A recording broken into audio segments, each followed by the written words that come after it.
Salam alaikum Azoul, bonsoir. Tout à l'heure, j'ai contacté notre amie Nabila Kilani, une Palestinienne de Gaza, qui maîtrise bien la langue française. Et je lui ai demandé d'être des nôtres pour l'émission d'aujourd'hui, pour nous parler de la réaction des Palestiniens de Gaza, de la répression qui s'est abattue sur eux après leur manifestation. Elle a gentiment décliné. Elle m'a dit qu'elle n'avait le cœur à rien, qu'un de ses amis, Mahmoud al-Masri, à peine âgé de 30 ans, venait d'être assassiné par l'armée israélienne. Malheureux peuple palestinien qui, génération après génération, n'en finit pas de payer la dîme du sang, à la force brutale, à l'oppression, à l'injustice. Malheureux peuple palestinien qui a bu jusqu'à la lie toutes les amertumes, celles de l'injustice, de l'indifférence, de l'exil, de l'humiliation. Mais cet ami de Nabila n'est pas le seul à être mort aujourd'hui pour avoir tenté de dire non à cette énième tentative de l'assassinat de sa chère patrie, à cette décision du président américain de priver les justes aspirations palestiniennes de leur plus grand symbole, du seul rêve qui leur restait, pouvoir un jour refonder leur nation autour de la capitale la plus sacrée de l'histoire humaine, ville sainte pour les trois religions monothéistes.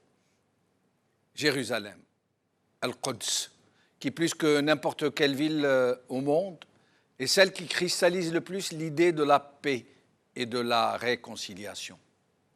Jérusalem qui vient d'être cédée à Israël pour qu'il en fasse sa capitale sans autre forme de procès. Oui, le président américain a décidé, on ne sait d'ailleurs pas pourquoi, on ne sait pas pour quelle véritable raison, pour on ne sait quel objectif politique, de reconnaître Jérusalem comme capitale d'Israël et d'y transférer l'ambassade des États-Unis d'Amérique. Et le fait que cette décision soit illégale, prise par le président américain en violation de toutes les règles qui régissent les relations internationales, et sans même consulter par ailleurs ses propres alliés, montre bien que ce sont les plus grandes puissances qui procèdent le plus de la loi du plus fort, du plus brutal, face à des peuples désarmés, laminés, souvent réduits en bouillie. Aujourd'hui, partout dans le monde, des hommes et des femmes ont exprimé leur solidarité avec le peuple palestinien, pour lui affirmer qu'il n'est pas seul, qu'il ne sera plus seul, et que cette décision du président américain sera peut-être le déclic pour l'expression de la plus grande solidarité avec les Palestiniens jamais observée jusque-là. Aujourd'hui. Jérusalem, capitale d'Israël. Le CRIF appelle Macron à suivre Trump par la rédaction. Maghreb émergent. Algérie, Palestine. Des marches populaires contre la décision de Trump après la prière du vendredi par la rédaction. Le Figaro. Jérusalem. Trump déclenche une onde de choc mondial par Alain Barluet. Les Palestiniens sont-ils seuls au monde? C'est le titre de notre émission d'aujourd'hui et j'ai le plaisir, pour en parler, d'accueillir par téléphone M. Monsof Marzouki, ex-président de la République tunisienne, Safa Nasreddine, enseignante à l'université d'Al-Quds et sa vice-présidente, Brahim Younsi, ancien cadre du MDA, Salem Fkir, président de l'association Cap Sud, marocain résident à l'étranger. Merci à tous d'être avec nous. Monsof Marzouki, merci d'avoir accepté notre invitation. Oui. Merci d'être avec nous. Alors d'abord, votre sentiment sur cette très étrange décision de M. Trump de reconnaître Jérusalem comme capitale d'Israël. Oui, d'abord, je voudrais dire toute ma tristesse devant ce qui se passe actuellement, puisqu'il y a déjà un martyr, il y a déjà plusieurs centaines de blessés, donc il y a un coût humain à cette affaire-là, et j'ai bien peur que ce coût va aller en s'aggravant. Mais en même temps, je me dis, parce que au moins il y a deux choses qui aujourd'hui sont tout à fait claires, c'est que la cause palestinienne qui semblait un peu avoir été abandonnée, avoir été oubliée pratiquement vu tous les drames dont souffre la région arabe, eh bien non, la cause palestinienne est toujours là, on l'a très bien vu en voyant tous ces jeunes, ces nouvelles générations et qui apparaissent tout aussi sensibles que nos générations à nous, et pour qui la question palestinienne reste une question fondamentale. Donc ça, c'est une bonne chose. Et la deuxième bonne chose, c'est cette mobilisation extraordinaire qu'il y a actuellement dans tout le monde arabe et le monde musulman, qui montre bien que toutes nos populations qui semblent un peu parfois désabusées, parfois dépolitisées, parfois laissant la bride un peu à un certain nombre de chefs d'État qui croient pouvoir tout dire ou tout faire, eh bien non, si vous voulez, nos populations sont extrêmement conscientes des enjeux et il faut absolument tenir compte de ces populations. On les a un peu oubliées, on a cru que le printemps arabe s'était terminé, mais aujourd'hui, quand je vois toutes ces masses présentes partout dans les rues de plein de villes arabes et musulmanes, je me dis que il y a un certain nombre de chefs d'État arabes et musulmans qui devraient quand même faire très très attention parce que ça dort sous la cendre, mais le feu est là. Donc il y a au moins deux choses. Il y a le retour de l'affaire palestinienne sur le devant de la scène, et ensuite il y a surtout le fait que nos peuples sont là et ils disent attention, nous sommes là et on ne va pas se laisser faire. Maintenant, le mauvais côté de la chose, c'est que évidemment aujourd'hui il n'y a plus d'espoir de paix. Je dirais que c'est quasiment fini. Tout le monde a couru un peu derrière cette illusion des deux États avec peut-être Jérusalem capitale des deux États indépendants, etc. Mais aujourd'hui, ce sont les Américains qui ont littéralement tué cet espoir. J'ai entendu tout à l'heure la représentante du président Trump à l'ONU racontant des histoires à dormir debout, comme quoi non, ça ne présage rien des futures frontières, etc. Mais en fait, les Américains, cette administration-là a probablement tué définitivement le projet c'était le seul projet, même illusoire, mais en tout cas, il y avait un projet de faire une paix possible. Aujourd'hui, ceci est terminé. Justement, Mansour Marzouki, oui. Est-ce que cette décision peut avoir des répercussions ou d'autres sur les accords de paix et notamment sur l'accord d'Oslo? Ah bien sûr, l'accord d'Oslo est fini. Moi, j'ai entendu tout à l'heure mon ami Mustafa Barouti qui le disait clairement. Il disait que c'est fini, c'est terminé. Et je pense que c'est effectivement terminé.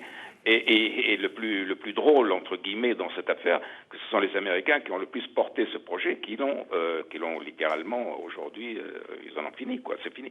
Je ne pense pas qu'aujourd'hui, on puisse parler de négociation de paix, puisque la pierre d'achoppement de tout le problème, c'est-à-dire le statut de Jérusalem-Est. Parce que si vous savez, si vous vous rappelez qu'il y avait quand même 3 ou 4 problèmes fondamentaux: le statut de Jérusalem-Est, le retour des réfugiés, les frontières, et probablement sur le plan symbolique et affectif, la question de Jérusalem était centrale. Aujourd'hui, on dit que Jérusalem, c'est fini, c'est la capitale de l'État d'Israël. Ça veut dire qu'il n'y aura pas de capitale. On ne voit pas très bien les Palestiniens accepter d'avoir une capitale à Ramallah. Donc, pour moi, le projet est probablement terminé, fini. Et ce qui est inquiétant, parce qu'il faut bien qu'il y ait un projet de paix quelque part. Or, sans projet de paix, ça veut dire que la région, qui est déjà extrêmement volatile, voyez le nombre de conflits qu'il y a, va encore une fois se rajouter un conflit extrêmement dangereux et meurtrier pour toute la région. Oui, mais Mansour Marzouki, finalement, cette décision est très unilatérale, si je peux dire, n'a été prise que par les Américains. Et d'ores et déjà, certaines puissances se sont exprimées. La France, qui dit trouver regrettable cette décision et s'y opposer de façon claire. La Grande-Bretagne, le Royaume-Uni, qui vient de faire savoir qu'il n'est pas d'accord, sont les termes utilisés, ainsi que May, et la Russie aussi qui s'est exprimée d'une façon très forte. Ça veut dire que la plupart, pour le moment, des grandes puissances ont dit non à M. Trump. Heureusement. Heureusement, parce que ceci parce que moi, la seule chose enfin, une des choses qui me faisait le plus peur, c'est qu'on glisse vers l'affrontement des civilisations. Vous savez, cette théorie absurde qui a eu lieu, qui a vu le jour aux États-Unis en 95, je crois en 90, là. C'était quelque chose d'effrayant, c'est-à-dire vraiment d'amener des civilisations à s'opposer. Donc, s'il n'y avait pas eu cette attitude sage des Européens, je pense que le risque aurait existé.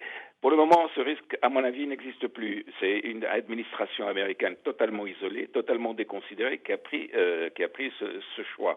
Mais il faut savoir que quand même, les Américains jouent un rôle fondamental dans la région, beaucoup plus que les Européens. Et donc, s'ils appuient les extrémistes israéliens, parce que c'est eux qui sont actuellement au pouvoir, je ne vois pas très bien quel projet de paix va voir le jour. Et malheureusement, l'Europe a une influence relativement restreinte, et pour ne pas dire mineure, dans le dénouement et dans la gestion de ce conflit. Et concernant les Arabes, les pays arabes, quelle va être la répercussion de cette décision au sein des Arabes, au sein de la Ligue arabe, entre les régimes arabes et leurs peuples, dont certains ne cachent plus leur intention de se rapprocher d'Israël? Quelle va être la répercussion? Il y a un certain nombre de régimes arabes qui doivent leur survie à la protection américaine. Ça, il ne faut pas se faire d'illusions. Et donc, forcément, ils savent très bien que le cœur des Américains passe par une politique pro-israélienne. Donc là, ils vont être extrêmement gênés. En fin de compte, je pense que c'est eux qui sont les grands perdants politiques de cette affaire, parce que je ne vois pas très bien ce qu'ils pourraient faire. Continuer un peu à s'opposer à leur population, c'est grave, c'est risqué. Ils ont dû voir aujourd'hui que ces populations sont là et il faut en tenir compte. Je pense que leur situation est extrêmement difficile et moi j'aimerais pas être à leur place parce que là ils sont pris vraiment entre le marteau et l'enclume. Mais il va falloir qu'ils choisissent. Soit ils choisissent d'être avec leur peuple, d'être avec le peuple palestinien et d'assumer les risques de cette position, soit ils choisissent d'aller de l'autre côté et de continuer à jouer un peu avec... vous savez, on dit que pour manger avec le diable, il faut avoir une cuillère très longue. Là, apparemment, leur cuillère est très courte et manger avec le diable, ça va être de plus en plus difficile.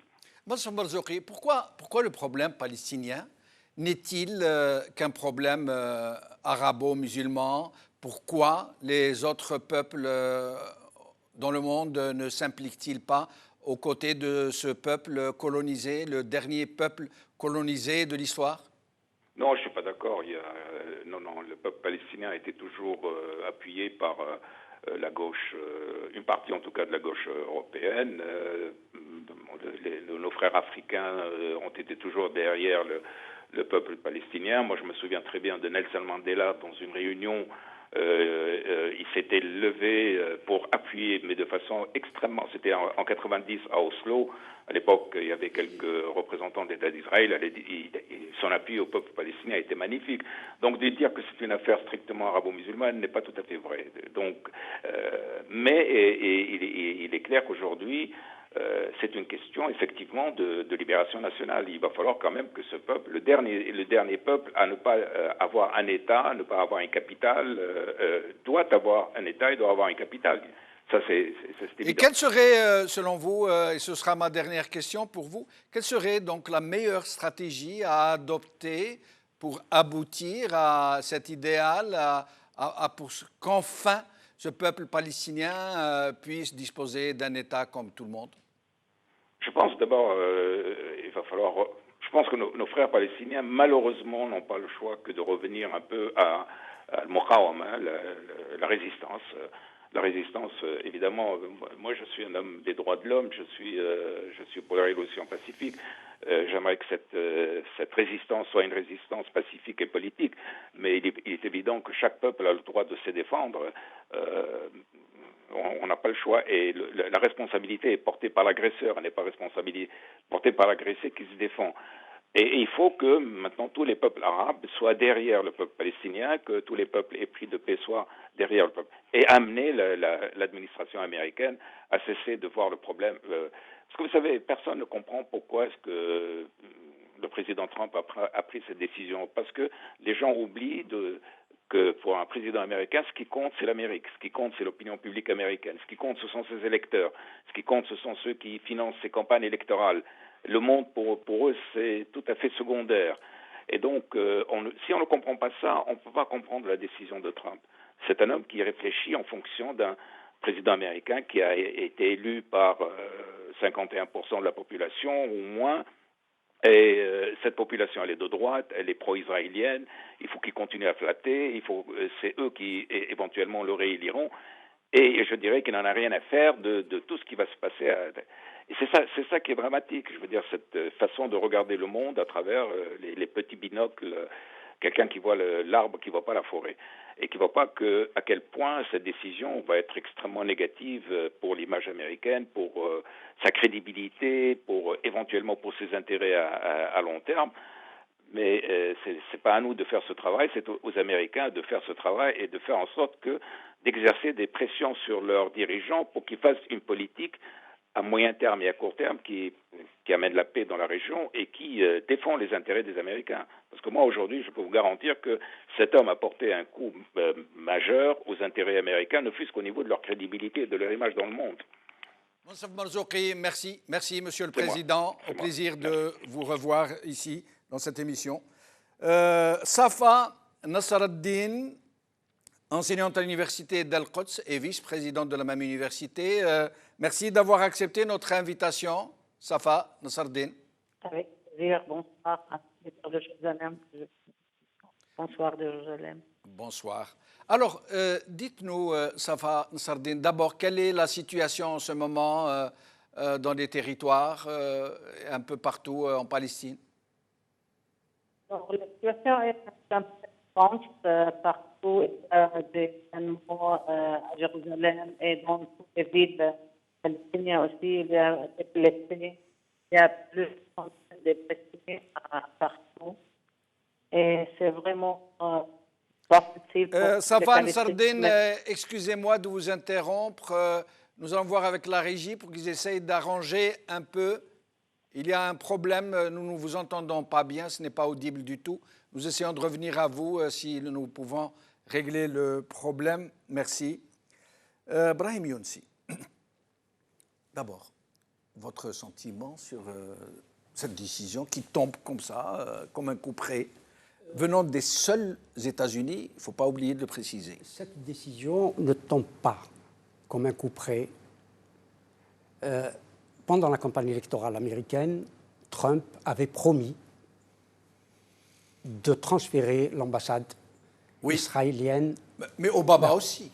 Durant sa campagne, il a laissé entendre qu'il allait... Là, c'est clair. Devant les PAC, il l'a dit. Il l'a promis. Oui. Il l'a promis. Il a reporté une première fois, parce qu'il faut dire qu'il y a une loi votée quasiment à l'unanimité par le Congrès américain en 1995. Oui.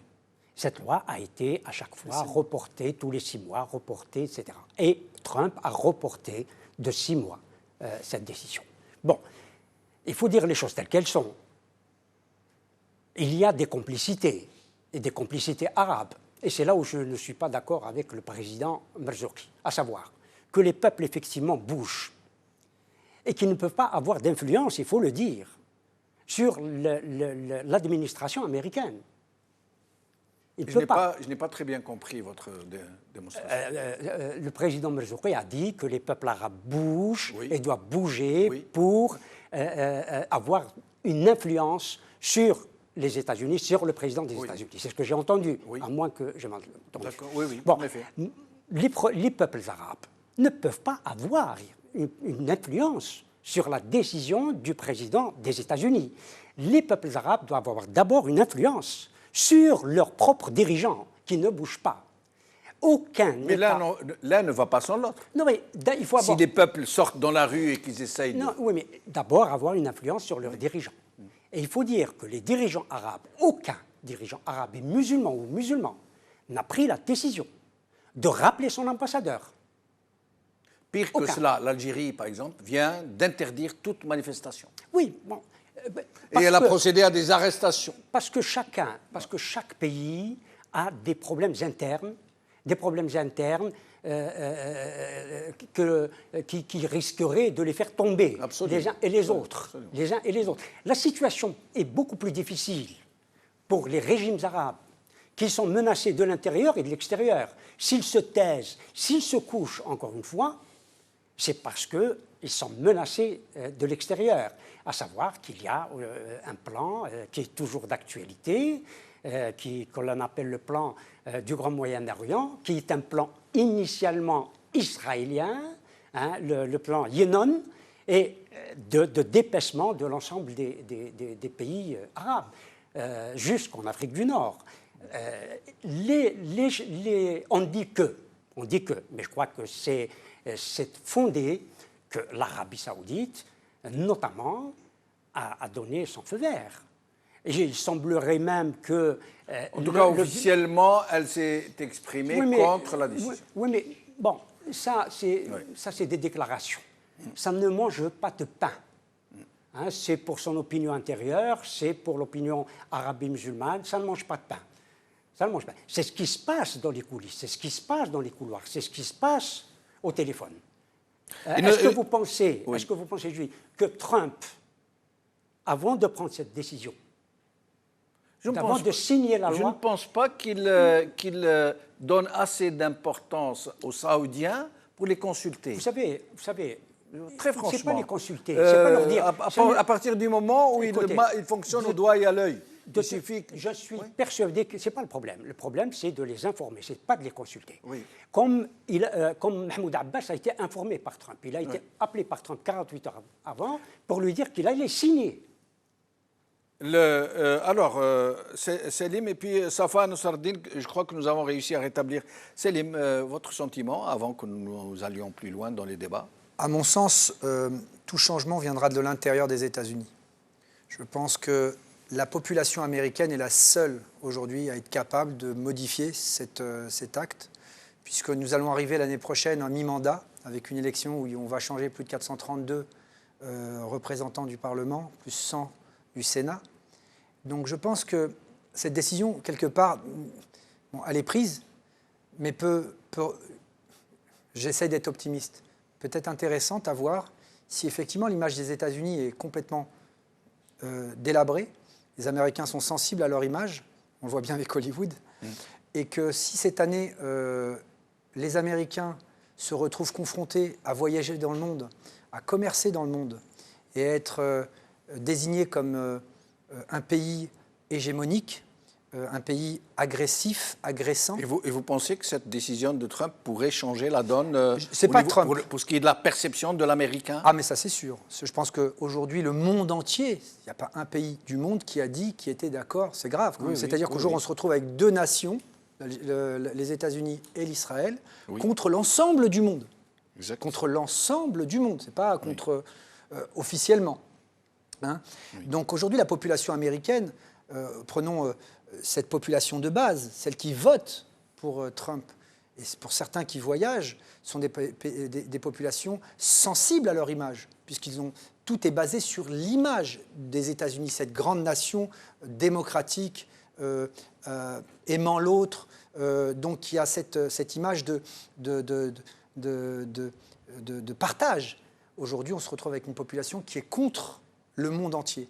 Et je pense que pour les élections 2018, si jamais la population se rend compte de l'erreur, parce qu'elle ne s'en rend pas compte, parce que les Américains ne voient que par le prisme américain, ils ne voient que leur nombril.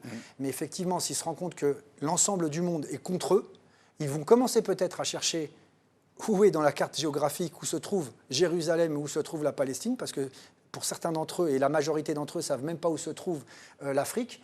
Peut-être qu'à ce moment-là, on se retrouve, si certains parlementaires ou certains sénateurs perdent les élections, risque d'avoir un vrai changement au sein même de la politique américaine. Un mot? Oui. Cet après-midi, Rex Tillerson, le secrétaire d'État américain, était à Paris. Donc, il a fait une déclaration qui, à mes yeux, est très importante. D'accord. Parce qu'il a dit l'ambassade ne sera pas transféré avant 2 ans. Oui, ça. ils Bon. essayent d'atténuer Bon, un peu les voilà. effets Donc, de leur... il y a On n'a déjà pas encore cette trouvé l'architecte. il y a déjà cette atténuation, Ouais, mais je ne ouais. crois pas que ça soit, une atténuation. Oui. Je ne crois pas. Que dans Pour calmer le jeu, quoi. Parce qu'ils ça se attend rendent les compte élections. qu'il y a une vraie Peut-être. levée des boucliers. Surtout voir les élections, comment ils vont se justement, passer. peut-être, mais nous savons que dans 2 ans, la campagne électorale On va commencer. présidentielle va commencer. Et ça sera un enjeu C'est là où je pense. interne. C'est là où je pense. Alors, nous allons revenir avec Safa Nasreddine. Est-ce que vous êtes avec nous? Oui, bonsoir encore une fois de Ah. Jérusalem. Très bien. Là, on vous entend très bien et je vous laisse poursuivre ce que vous disiez tout à l'heure avant que je vous pose quelques questions. Oui, je disais qu'il y avait plusieurs manifestations à Jérusalem, en Cisjordanie, occupées. Il y avait plusieurs blessés. Il y avait un Palestinien tué à Gaza. Oui. Et les manifestations, elles continuent Oui, ça continue. Jusqu'à il y a quelques minutes, j'ai entendu aussi à Jérusalem, à côté de Damascus Gate, il y avait des jeunes Palestiniens qui ont toujours manifesté. De nombreux Palestiniens, parmi toutes les autorités, toutes les factions palestiniennes, toutes les mouvances, sont en Oui. train d'évoquer la possibilité d'une nouvelle intifada. Alors, je ne crois pas que ça va arriver à une nouvelle intifada. J'espère pas qu'on arrive à une troisième intifada. J'espère que le monde entier, le monde international vont intervenir pour ne pas permettre un troisième intifada, pour ne pas avoir plusieurs blessés, plusieurs gens tués à Jérusalem et ailleurs aussi. Parce que nous, on peut vivre avec tous les droits de l'humanité que les autres peuvent vivre dans les autres moyens. Et vous pensez que cette décision pourrait rapprocher les Palestiniens, étouffer les rivalités, permettre à toutes les factions de se retrouver, de faire front à l'occupation israélienne? Et oui, c'est qu'on a entendu les deux parties, Hamas et Fatah, qu'ils vont rapprocher pour être ensemble contre cette décision unilatérale de Trump, pour pouvoir aussi faire des choses ensemble. Et dites-moi, Safa Nasreddine, une question qui me taraude personnellement, dont on ne parle pas suffisamment. Ces gens qu'on appelle les Arabes israéliens, c'est-à-dire ces Palestiniens qui ont la nationalité israélienne. Comment ils ont pris cette nouvelle? Comment ils réagissent? Malgré leur passeport israélien, mais sont toujours des Palestiniens qui font tout pour pouvoir nous aider à avoir les droits.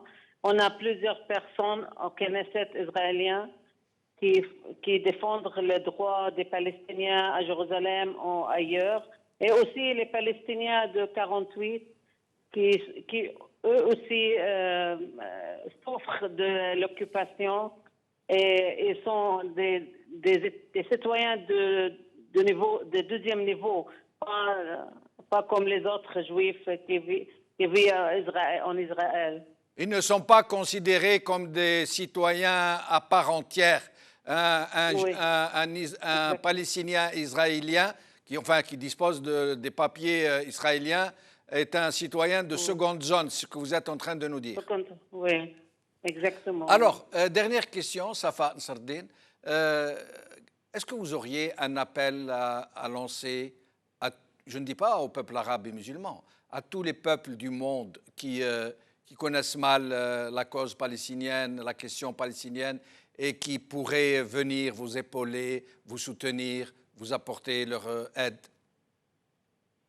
Alors, il faut premièrement déplorer cette décision de Trump et il faut nous aider à de vivre en paix et venir ici nous rendre visite en Palestine, à Jérusalem, pour savoir la vraie situation qu'on vit là. Parce que tous les moyens de médias ne montrent pas exactement ce qu'on vit ici sur l'occupation. Et c'est, comme vous avez dit tout à l'heure, c'est la dernière occupation dans le monde. Oui. Alors, il faut nous rendre visite et venir voir, nous aider à combattre cette situation impossible de continuer à vivre comme ça sous l'occupation. Merci, Safa Nassardine. Bon courage à vous. J'espère vous revoir bientôt dans nos émissions. Brahim Younsi, hormis le Premier ministre israélien, qui salue un jour historique, c'est ce qu'il a dit, sa déclaration. Il a dit c'est un jour historique. Absolument. Hormis lui et lui seul, le monde entier a réagi très négativement à l'endroit de la décision de M. Trump. Il y a 8 pays qui viennent de demander une réunion d'urgence du Conseil de sécurité à l'ONU.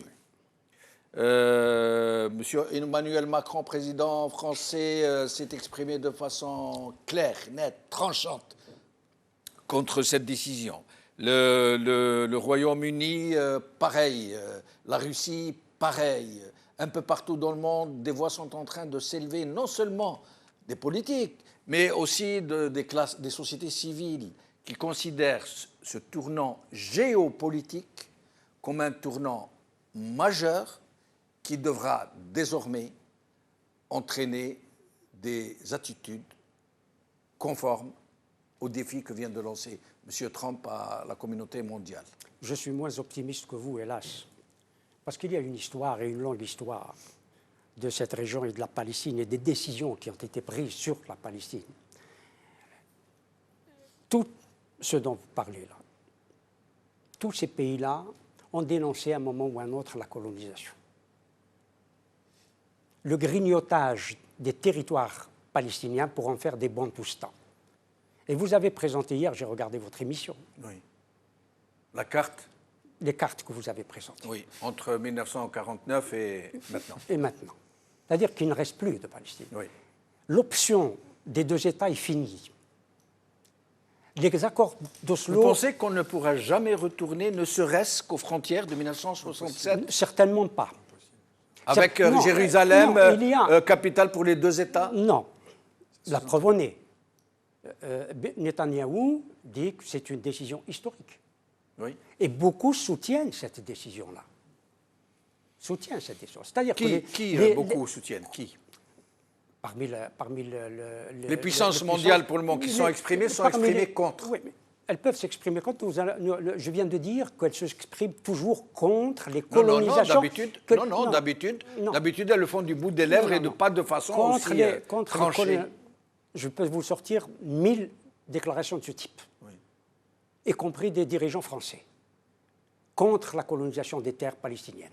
Non, mais pas contre un événement en particulier, celui-ci. Sur l'ensemble des choses. Oui. Sur l'ensemble des choses. Il y a des stratégies qui sont mises en place, y compris par les... J'ai un document ici, qui date de plus de 20 ans, où cette question du statut de Jérusalem se pose. Parce que l'Oslo n'a pas tracé de frontières internationales. Oui. N'a pas tracé de frontières internationales. C'est un point de négociation. Bon, voilà. Est-ce que ça se négocie à partir du moment où... Souvenez-vous, il y a 2 résolutions qui n'ont jamais été appliquées, parce que vous parliez du Conseil de sécurité. Oui. Le Conseil de sécurité peut voter toutes les résolutions que l'on veut, lorsqu'on ne les applique pas, la 242 et la 338 ne sont pas appliquées. Oui, en effet. On a demandé à Israël et ses des puissances, il y a eu les accords de Camp David. Les accords de Camp David se réduisent à quoi? Se réduisent à la restitution du Sinaï à l'Égypte. Oui. Tout simplement. Oui. Alors qu'il y avait, dans ces accords de Camp David, 1 et 2, la perspective qu'Israël évacue la Cisjordanie et Gaza. Cela n'a pas été fait, malgré les États-Unis qui intervenaient ou qui intervenaient comme puissance garante des accords signés à Camp David et à Oslo s'avère aujourd'hui, et singulièrement depuis 1995, de façon claire, partie prenante. Et nous savions, nous, depuis 1948, que les États-Unis étaient partie prenante. Est-ce que vous pourriez nous parler un peu des enclaves de la Cisjordanie et de Ce dont Gaza, oui. surtout Gaza, dont peu de gens savent, des gens qui considèrent que ce sont des territoires quasi libérés, peu de gens savent que c'est Israël qui tient le robinet, dans le vrai sens du terme, Bien sûr, pour ce bien qui est sûr, de l'eau, bien sûr, pour ce qui est de bien l'électricité, sûr, pour ce bien qui est sûr, des bien sûr, approvisionnements, bien pour sûr. ce qui est de l'argent, pour ce qui est des y soins, compris pour des médicaments. Y compris pour l'autorité palestinienne et Oui, pour la Cisjordanie. oui, oui. Ce que je compte, je ramenais a Palestinian State, Examen des alternatives. examen des alternatives. Ça date de 30 ans. Quelle est l'alternative? Quelle est l'alternative? Décider. Quelle est l'alternative qui est en perspective? On dit aux Palestiniens, vous avez déjà un État. C'est la Jordanie. Oui, L'option voilà, jordanienne, l'option Votre État, jordanienne, c'est la Jordanie. Voilà, l'option jordanienne est aujourd'hui sur la table. Parce qu'en 1948 et avant, la Palestine relevait de l'autorité jordanienne. Mais il n'en demeurait pas moins que c'est une partie importante. La Cisjordanie voilà, dépendait relevait de de l'autorité jordanienne, mais elle n'en était pas moins la Palestine. Oui, bien entendu. Mais aujourd'hui, pour les Palestiniens, on leur dit, il y a une option, l'option qui est remise aujourd'hui sur la table, c'est l'option jordanienne. Et on en parle de plus en plus. Maintenant, on parle du Sinaï. Maintenant, on parle du Sinaï. Les Égyptiens comme nouvel État palestinien. Ils ne l'accepteront jamais, les Égyptiens. Mais cette question du Sinaï n'a jamais été posée dans les centres de stratégie. Jamais, à ma connaissance. Jamais. Mais l'option jordanienne revient de nouveau pour dire que la Jordanie, c'est la Palestine. Et dans ce document que j'ai là, on parle d'un royaume arabe jordanien. Donc le royaume jordanien s'est terminé, ou va se terminer, pour créer un royaume arabe de Jordanie. Voilà les stratégies qui sont en train d'être mises en œuvre. Là, nous sommes devant un fait accompli. Selim. Pour moi, la problématique de la Palestine, c'est une banalisation d'une colonisation programmée, établie, et une banalisation du vocabulaire, du verbe. Vous savez, Selim, je me permets de vous interrompre et je vous rends la parole. Vous avez tellement raison, tellement raison, que pour ce qui est de la Palestine, il y a une telle banalisation que personnellement, je propose de remplacer le mot banalisation par le mot palestination. Oui, c'est un pléonasme. Voilà. On ne dira plus c'est banal, on dirait c'est palestinien. Parce que vous prenez les termes colonisation, territoire occupé, mais du matin jusqu'au soir... On ne dit même plus territoire occupé, on dit territoire. Donc il s'avère que dans l'esprit de la population, quand on dit que la Palestine est colonisée, ça dérange personne. Oui. Il y a 6 mois, je crois qu'il y a eu 6000 logements qui ont été construits en Palestine. C'est une des plus grosses mises en place d'une colonisation israélienne. Ils disent colonie. Oui, c'est un mot décomplexé. Non, c'est-à-dire qu'aujourd'hui, oui, c'est-à-dire qu'aujourd'hui, le verbe pour moi est un élément essentiel si on veut défendre un peuple, si on veut vraiment que cette problématique palestinienne que je connais depuis que je suis né, puisque c'est depuis 1948 et je ne suis pas né en 1948, fait que on a entendu ça tellement souvent qu'aujourd'hui le Kidam se dit c'est le problème encore entre eux. Oui, on a oublié qu'on a pris la maison d'une personne, on lui a dit va-t'en et je vais habiter là.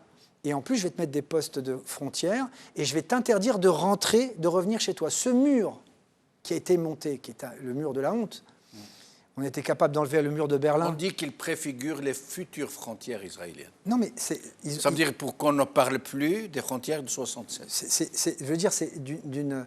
Des murs qui séparent parfois des quartiers en deux. Oui, des villages en deux, des familles en deux. C'est-à-dire que vous avez j'ai vu des reportages, parce que je ne me suis jamais déplacé là-bas, mais vous avez la personne à sa maison là et son terrain, agricole. Sa terre agricole en face, et il y a le mur entre les deux. C'est impressionnant. Ouais. Donc on a tellement banalisé la chose qu'aujourd'hui, les États-Unis n'ont aucun complexe, ou ces gouvernements. Je ne parle pas des États-Unis parce que le peuple américain, je pense qu'il ne faut pas tout mélanger. Je pense qu'il y a des politiques, c'est les politiques qui décident, et c'est aux politiques de gérer le problème.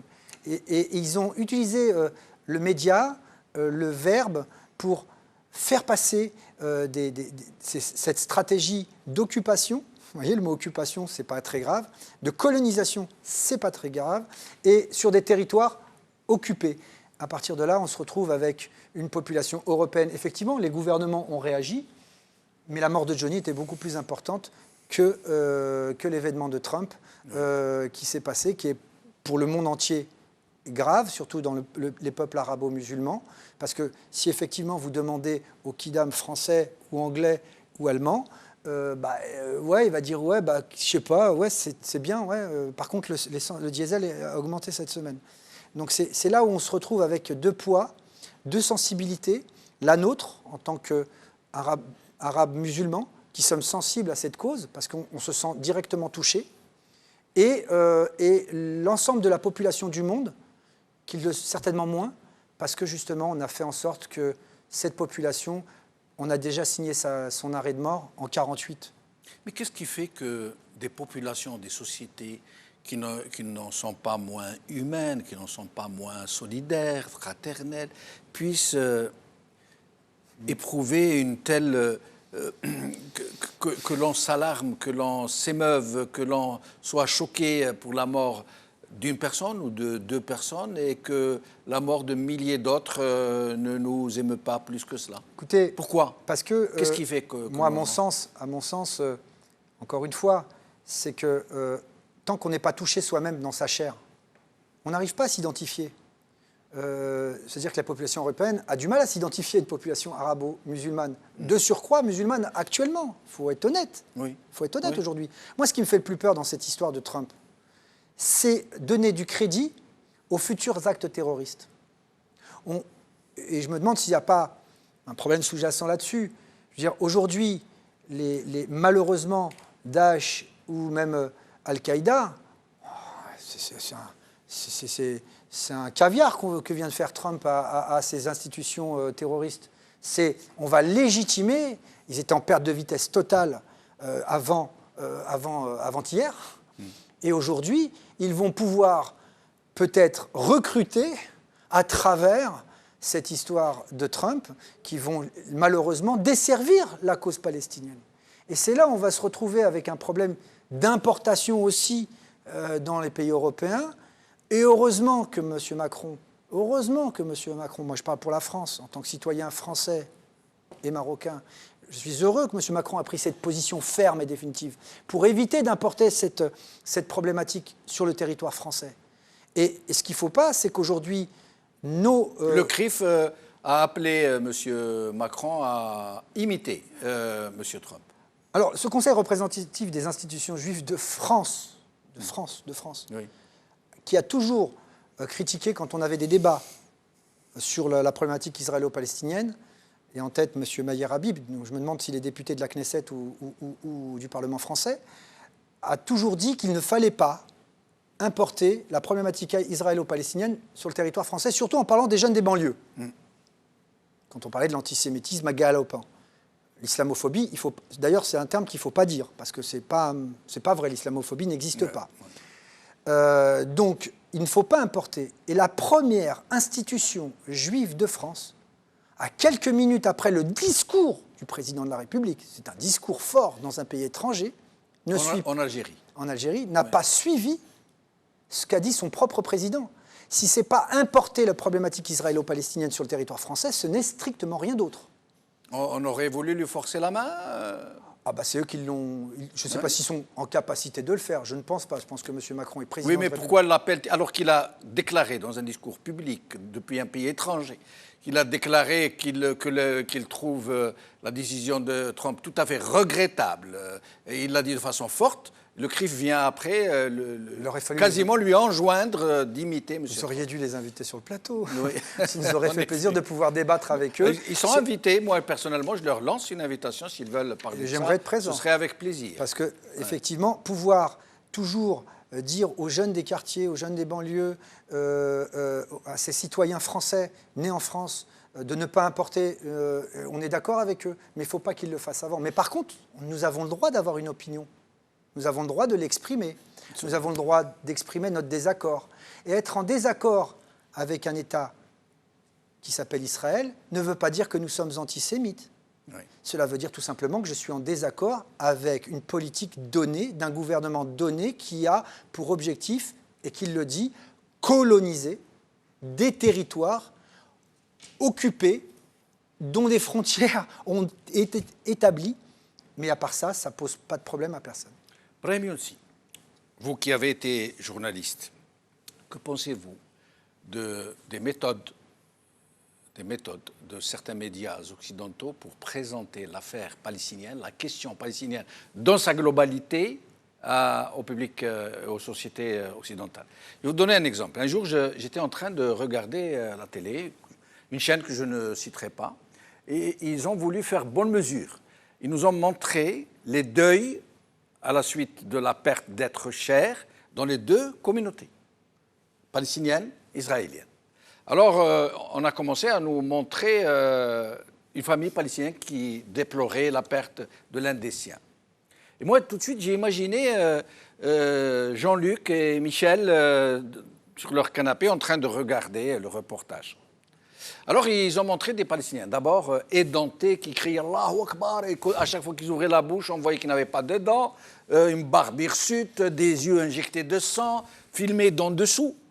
Vous savez, c'est très important ça, filmés d'en dessous.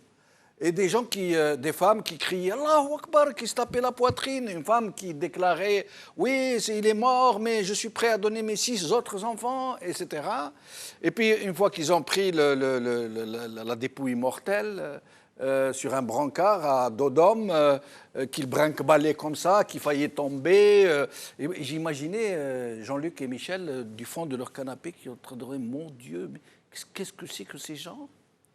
Et puis ils nous ont montré, côté israélien, en train d'inhumer l'un des leurs, qui venait de mourir lors d'un attentat. Alors les gens étaient très dignes. Le monsieur s'essuyait les yeux avec un mouchoir tout blanc. La dame avait sa tête contre son épaule et ils avaient un deuil digne, ils exprimaient une douleur intense mais très digne. Et je me suis mis à imaginer Jean-Luc et Michel au fond de leur canapé qui regardaient mais disent « Mais c'est des gens comme nous, ça. Ils sont comme nous. » Et donc, pourquoi je vous raconte toute cette histoire? Ça veut dire que de façon subliminale, on envoie des messages à l'opinion publique pour les apparenter, pour les rallier, pour les intégrer à une façon de voir les choses. Je ne vais pas reprendre le slogan de Paris Match. Lequel? S'il n'y a pas le poids des mots, il y a le choc des photos. On Oui. sait que l'image est plus parlante que 1000 articles. Nous sommes dans le règne de l'image et de la communication, et du subliminal. Par exemple, vous citez cette histoire. J'ai regardé ce matin un journaliste, un patron de presse français, qui nous a expliqué qu'il était normal, parfaitement normal, que Jérusalem soit la capitale de l'État d'Israël. Il est revenu à l'histoire, à une certaine histoire, que Jérusalem n'a jamais été autre chose que juive ou hébreuse. Jamais. Pour moi, Oui. il fonde l'appropriation d'un territoire sur des textes religieux. Sur des textes religieux. Oui. Et l'État lui-même, l'État juif, parce qu'il s'appelle comme cela, est fondé sur le religieux. C'est le seul État au monde. Hein. Oui. Ouais, d'ailleurs, on dit l'État hébreu. C'est le seul État au monde. C'est un État religieux. Et c'est en termes d'offre politique que l'OLP faisait. Et cela était considéré comme une destruction de l'État hébreu, de l'État juif. C'est la République laïque et démocratique. Les Palestiniens n'ont pas cessé de dire, construisons un seul État, mais un État laïque et démocratique. Et vous avez parlé de la population arabe israélienne. Oui. Donc, devant l'impasse, devant l'impossibilité de créer cet État laïque et démocratique, les Palestiniens ont demandé la libération de l'ensemble de la Palestine pour créer leur propre État. Et c'est devenu la solution à 2 États. Il nous reste environ 1 minute, Salim. Non, mais pour rebondir sur ce que vous disiez sur l'argumentaire de ce journaliste, moi je pensais ce matin quand j'avais entendu c'est tout simplement de dire que la capitale de l'Italie doit être Paris. Ah, Ben oui. Ben oui. Rome. Rome. oui. L'Empire romain. Si on devait parler de l'histoire et qui, de l'œuf ou de la poule, est arrivé en premier, il faut téléphoner à l'Italie et dire à l'Italie, la capitale de l'Italie, c'est Paris. Parce qu'effectivement, il y avait Jules César qui avait l'Empire romain. Donc soyons sérieux. Effectivement, aujourd'hui, le poids des images est un élément essentiel.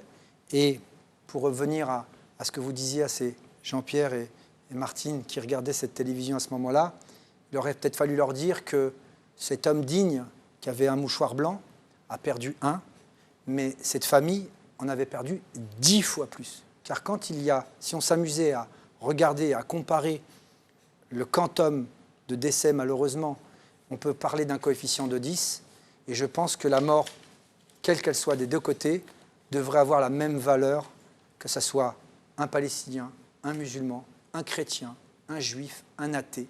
Ce sont des êtres de Dieu. Donc à partir de là, on devrait avoir les mêmes valeurs. Merci Salim Fkir, merci Brahim Younsi, merci Monsef Marzouki, merci Safa Nasreddine, merci à vous chers amis de nous avoir suivis. Qawala khair b'slama.